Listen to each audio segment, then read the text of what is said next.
মধ্যবঙ্গ নিউজের যে কোনো খবরের দ্রুত আপডেট পেতে ইউটিউবে সাবস্ক্রাইব করুন ইমার্জেন্সি টিভি লাইভ এবং সাবস্ক্রাইবের পর অবশ্যই বেল বাটনে একটি ক্লিক করুন। মুর্শিদাবাদের ডোমকলের বর্তনাবাদে 6 বছরের শিশুকন্যার মৃতদেহ উদ্ধার ঘিরে চাঞ্চল্য। সোমবার সকাল থেকেই নিখোঁজ ছিল সে। ইতিমধ্যে মা ফিরোজা বিবিকে গ্রেফতার করেছে পুলিশ। বিবাহ বহির্ভূত সম্পর্কের টানাপোড়েনেই কি মেয়েকে খুন মায়ের? দানা বাঁধছে রহস্য।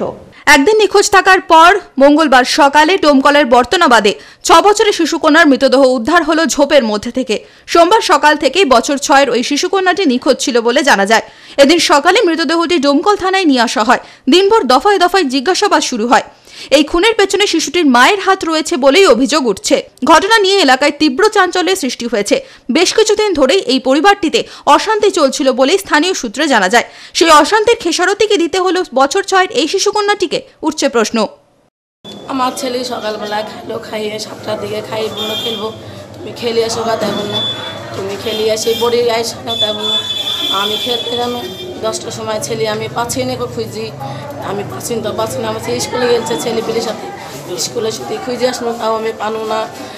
গোটা মাঠ খুঁজে বেড়াচ্ছি, মাইকে প্রচার করে বেড়ালো, এলাজ করে বেড়ালে, তাও ছেলে আমার পাইলো না।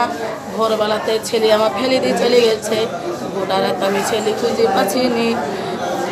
সকালবেলায় খবর পেলাম আমার বাড়ির পাশে একদম পড়োশি, ওনার মেয়ে বর্তনাবাদে নানির বাড়িতে একটা বাঁশের ঝাড়ে পড়ে আছি। এটা মর্মান্তিক ঘটনা। তাকে ষড়যন্ত্র করে মারা হয়েছে। তার বাবা তার আগা দিন ওই রাত্রে 7টার সময় ওখানেই ছিল, তাকে মুড়ি টুড়ি খাইয়ে রেখে এসছে। তারপরে ওনার নানি ওনার মারা তাকে নিয়ে গেছে, নিয়ে যাওয়ার পরে মেয়েটা নিখোঁজ।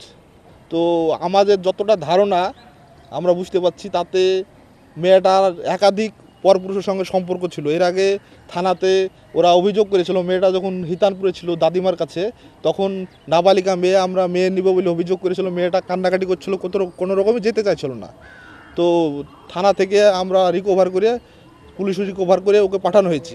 পাঠানোর পরে সেটা 4 মাস আগেই পাঠানোর পরে এখন এই যে ঘটনাটা ঘটলো, তাতে আমাদের ধারণা ওর মা আর ওর নানিমা দুজন ষড়যন্ত্র করে মেয়েটাকে মেরেছি।